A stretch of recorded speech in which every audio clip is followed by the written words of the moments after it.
Арсовска е децидна. Спротестувувањето на советниците за набавка на 50-те автобуси нема да го спречи градот во намерата. Овие автобуси се потребни на Скопје и се дел од оние ветувања што ги имале во предизборието. Тие ќе бидат точка на дневен ред на сите седници се додека советниците сами не ја изгласаат. Од причина што за тоа граѓаните гласале на овие избори, граѓаните сметаат дека е потреба не само да се реформира јавниот превоз, туку и да добијат јавен превоз кој што ќе биде за нив достапен, пристапен, сигурен, безбеден, меѓутоа и еколошки.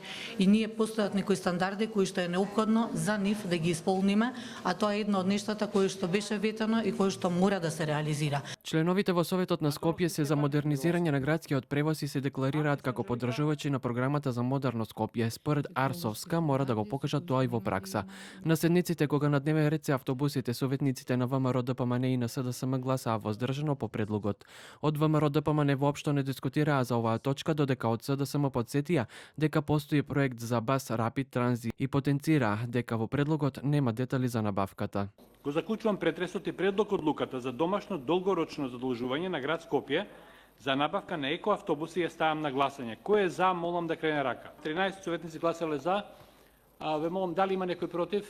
Еден е против, воздржани, 16 воздржани. Констатирам дека одлуката за домашно долгорочно задолжување на град Скопје за набавка на екоавтобуси со ова гласање не е донесена. Дилемите на градските власти околу проектот за надземното метро во метрополата никако да престанат. Градоначалничката Арсовска прво одби да го спроведе проектот за брз автобуски превоз на претходникот Шилегов. За сега градот да каже дека сепак ќе го спроведе проектот вреден 70 милиони евра обезбедени од ДЕБОР. Додека граѓаните пак го чекаат ветениот автобуски превоз, се случи целосен колапс со приватните автобуски превозници, кои според превозниците и градот наскоро ќе се реши со распишаните повици и плаќање на долгот кон нив.